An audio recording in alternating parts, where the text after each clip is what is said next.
Hello အားလုံးမင်္ဂလာပါရှင်ဖြူယောဂ Studio Channel လေးကနေပြန်လည်ကြိုဆိုလိုက်ပါတယ်ကျွန်မဒီနေ့မျှဝေမယ့်အကြောင်းအရာလေးကလေကျွန်တော်တို့ယောဂအကွက်တွေကတစ်ခုဖြစ်တဲ့ Bed of Paradise ပေါ့နော်လေ့ကျင့်စဉ်လေး posture လေးပေါ့အဲ့ posture လေးဒီ intermediate ယောဂ posture လေးတစ်ခုဖြစ်တယ်သို့တော်ညာလည်းပဲအဲ့ post လေးကိုအခုမှစကျင့်မဲ့သူတွေအတွက်ကခက်ခဲရှိနိုင်တယ်ပေါ့နော်ခက်ခဲရှိတော့အဲ့ post ကိုကျင့်ဖို့အတွက်လေ့ကျင့်ရမယ်အကွက်လေးကျမတို့၃ခွက်ကိုအရင်အကျိုးပေါ့နော်အကျိုးအနေနဲ့လေ့ကျင့်မယ်ဟာလေးအရှေ့ပိုင်းမှာတော့သွေးပူလေးတွေလှုပ်ထားမယ်ပြီးွားရင်ဒီဟာလေးကိုလေ့ကျင့်မဲ့အကျိုးအကွက်လေးကိုကျမလေ့ကျင့်ပြမယ်ပေါ့နော်အဲ့တော့ဒီ posture လေးဒီ hip opening posture လေးဖြစ်တယ်လို့ shoulder ပခုံးတွေ rotation လှည့်နိုင်ဖို့အတွက်လည်းလိုတယ်နောက်တစ်ခုက6တစ်ချောင်းနဲ့ထိမိရတဲ့အခါမှာ balance လို့ခေါ်တဲ့ထိန်းအားတွေလည်းလိုတယ်အဲ၃ခုလုံးပါတယ် category ၃ခုလုံးပါတယ်လေ့ကျင့်စဉ်တွေဖြစ်တယ်အဲ့တော့နံရံတစ်ခုလိုတယ်ကျွန်မနံရံလေးနားမှာလေ့ကျင့်ပြပေးမယ်ပေါ့နော်အဲ့တော့နံပါတ်1ပေါင်တွေပွင့်ရမယ်နံပါတ်2ပခုံး rotation လှည့်နိုင်ရမယ်နံပါတ်3 balance ထိန်းနိုင်ရမယ်အဲ့တော့ကိုကြိုက်တဲ့6တစ်ဖက်ကိုအရင်ဆုံး6ကိုဘေးလေးကိုကားပြီးတင်လိုက်ဒါလေးကိုအရင်ဆုံးအနေနဲ့လေ့ကျင့်မယ်နော်โอเคလေ့ကျင့်မယ်ဘယ်လိုလေးလေ့ကျင့်မလဲဆိုဒူးလေးကွေးထားတယ်ကျမတို့ warrior 2 position မျိုးဒီ pose လေးဒီ intermediate ဖြစ်တဲ့အတွက်ကြောင့်မလို့ကျမဒီ beginner အသေးစိတ်တွေတော့မပြောတော့ဘူးပေါ့နော် warrior 2 ပုံစံမျိုးနံရံနဲ့ warrior 2 လေ့ကျင့်တဲ့ပုံစံမျိုးဖြစ်လိမ့်မယ်ပြီးရင်ကိုယ့်ရဲ့ပခုံးလေးကိုဒီအောက်ကိုရှို့ဝင်မယ်โอเคကိုယ့်ရဲ့ပခုံးလေးကိုရိုးရှို့ဝင်မယ်ဘိုင်းမယ်ပေါ့လက်နှစ်ခုကိုချိတ်မယ်အရှေ့လက်ကအနောက်လက်ကိုကိုင်မယ်เนาะချိတ်မယ်ချိတ်တဲ့အခါကျလို့ရှိရင်ကျမတို့ဒီပေါင်အောက်ကိုနည်းနည်းတိုးဝင်မှာဖြစ်မယ်ကိုနိုင်တဲ့လောက်လေးသွားမယ်6လေးကိုပြန်ဆက်မယ်ပြန်ကွေးမယ်ပြန်ဆက်မယ်ကွေးမယ်ဆက်မယ်ကွေးမယ်ဆက်မယ်ကွေးမယ်ဆက်မယ်โอเคအဲ့ဒါနဲ့10ခေါက်လောက်သွားပြီး10ခေါက်လောက်သွားပြီးတော့ရှင်ထိန်းထားကြည့်မယ်ခြေထောက်လေးကိုထိန်းထားကြည့်မယ်အောက်က6ကိုကုတ်အားသုံးမယ်ပြီးရင်သားလေး back ဆိုပြီးတော့6လေးကိုသားလေးလှုပ်ကြည့်မယ်โอเคဖြည်းဖြည်းလေးနော်အဲ့မှာလက်ကလေးကိုကျမတို့ချိတ်တဲ့ချိန်ကြရင်လေဒီဘယ်လိုပြောမလဲပေါင်အရင်းနားမှာလက်ကိုမထားနဲ့ပေါင်ရင်းနားမှာပေါင်လုံးဝတုတ်တယ်လीနော်အဲ့တော့ကျမတို့ဒီတစ်ခေါက်ကွေးနားလောက်မှာထားတစ်ခေါက်ကွေးနားလောက်မှာထားတဲ့ခါကြလို့ရှိရင်ပေါင်အဖျားနားလောက်မှာထားလို့ရှိရင်ပေါင်ရဲ့ပတ်လေကသေးတဲ့ခါကျတော့ကျမတို့ချိတ်ရတာခက်ခဲသိမ့်မရှိဘူးပြီးရင်အောက်ကပေါင်ညှစ်ထားကွေးထားပြီးသားလေးရှောက်လို့လွှတ်ကြည့်မယ်โอเคအဲ့ဒါလေးကိုထိန်းကြည့်မယ်1 2 3 4 5โอเคဖြည်းဖြည်းချင်းလေးပြန်တင်ကြည့်မယ်โอเคပြန်ရှော့နောက်တစ်ဖက်ကိုလည်းအဲ့ပုံစံတိုင်းပဲကျင့်ရမယ်เนาะကျွန်မဒီနောက်ကြောဖြစ်နေမှာဆိုတဲ့ကြောင့်မလှည့်ပြတော့ဘူးကိုကြိုက်အဆင်ပြေလို့လေးကျင့်โอเคဒါလေးတစ်ခွက်အရင်ကျင့်မယ်ဒါနံပါတ်1ပေါ့เนาะအဲ့တော့ပြီးရင်ပြန်ထိုင်လိုက်မယ်ထိုင်ပြီးသွားလို့ရှိရင်ကျမတို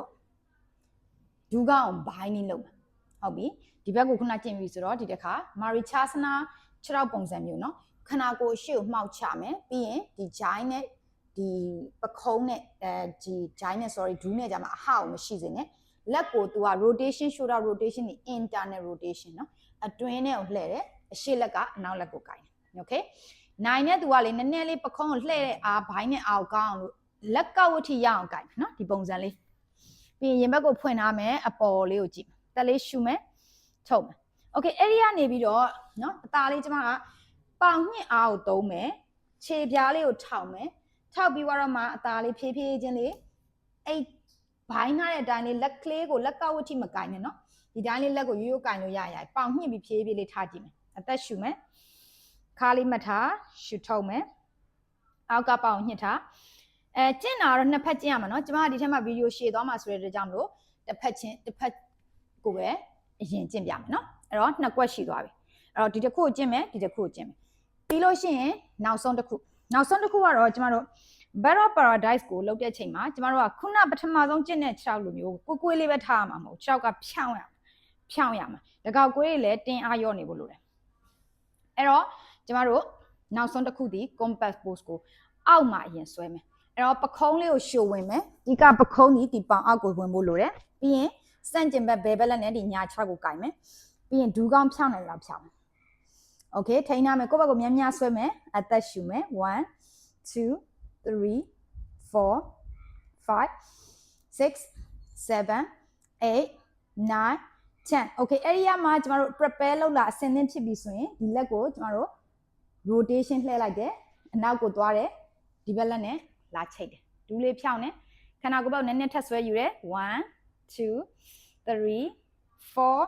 5ပြန်ချโอเคဒီဟာလေးကိုကျမတို့အကြိုအနေနဲ့လေ့ကျင့်ပြီးဆိုရင်ကိုကအပေါ်မှာကျမတို့6ဖြောင်းပြီးထိန်းလို့ရပါပြီအဲ့တော့ဝင်တဲ့ပုံစံထွက်တဲ့ပုံစံတော့အပေါ်ကနေလဲ တခါတည်းနဲ့ဝင်လို့ရတယ်လို့ transitional လေ့ကျင့်နေဆိုရင်အောက်ကနေအပေါ်တက်တာလည်းရှိတယ်အောက်ကနေပေါ်တက်တယ်ဆိုရင်တော့ကျမတို့တွေဘိုင်းနဲ့ခုနလိုပဲဒီပေါင်အဖျားမှာချိန်နော်ပေါင်ရင်းထိသွားလို့ရှိရင်ကိုကလက်ကလေချိတ်ရခတ်တယ်နော်โอเคတချို့ပခုံးလှဲမနိုင်တဲ့လူဆိုပို့ဆိုတယ်ဖြည်းဖြည်းလေးပေါင်ညှစ်တယ်ဒီဘက်ကဘယ်ဘက်6ရက်6အားကိုသုံးတယ်ခါကိုရင်မှတ်တယ်ခါမှတ်တာโอเคပြီအောက်က6ကငြိမ်သွားပြီဆိုတော့မှဒီ6ကိုစမ်းထုတ်တယ်သက်ရှူတယ်1 2 3 4 5ပြီးရင်ပြန်ချတယ်ဖြည်းဖြည်းပြန်ဆင်းတယ်โอเคအဲ့တိုင်းပဲနောက်တစ်ဖက်ကိုကျင့်တယ်တချို့တွေကြတော့လေကျမတို့ခုနတိုင်းပဲနံရံလေးနဲ့ခုနကျမသွားခဲ့သလိုသွားပြမယ်ဘိုင်းမယ်6ကလေးကိုအသားလေးလွတ်တယ်ပြီးရင်ဖြည်းဖြည်းအောက်က6ကိုကုတ်ပြီးထိန်းထားမယ်နိုင်သလားဆန့်မယ်ဆန့်မယ်ဆန့်မယ်1 2 3 4 5 okay ဖြည်းဖြည်းလေးနံရံမရှိဘူးဆိုလည်းပဲကျမတို့ဘာလုပ်လို့ရလဲဒီအပေါ်ကနေပဲအောက်ကနေအပေါ်ကိုတက်ရတာတချို့ညှစ်ပြီးတက်ဖို့မနိုင်ရင်ဝင်မယ်ရှို့ပြီးတော့လက်ကလေးသွားမယ်ပြီးမှခါလေးကိုနိုင်လောက်မှတ်မယ်မှတ်ပြီးပြီဆိုမှ6ကိုဖြည်းဖြည်းဖြည်းဖြည်းကျင်းဆန့်အောက်က6ကိုပေါင်ညှစ်ပြီးတော့ဆန့်โอเคเนาะအဲ့ဒါဆိုရင်ဒီ Bed of Paradise လေးကလေ့ကျင့်ရနည်းနည်းလွယ်ကူသွားမယ်ပေါ့နော်အဲ့တော့ကျွန်မ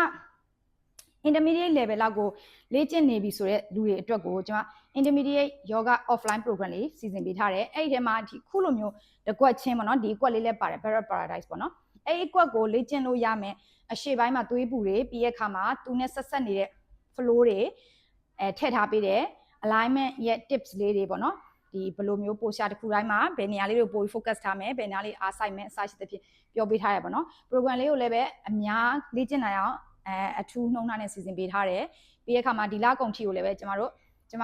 Yoga Studio ကနေပြီးတော့ beginner ဝယ်ပေးထားတဲ့သူဝယ်ထားပြီးသားလူတွေအတွက်ကိုလည်း90ရာခိုင်နှုန်း short ထားပေးတယ်ပြီးတဲ့အခါမှာအခုမှ intermediate ကိုပဲကျင့်ကျင်တဲ့သူတွေအတွက်ဆိုပြီးတော့လည်း30ရာခိုင်နှုန်းအထိ short ထားပေးတဲ့အတွက်ကြောင့်မလို့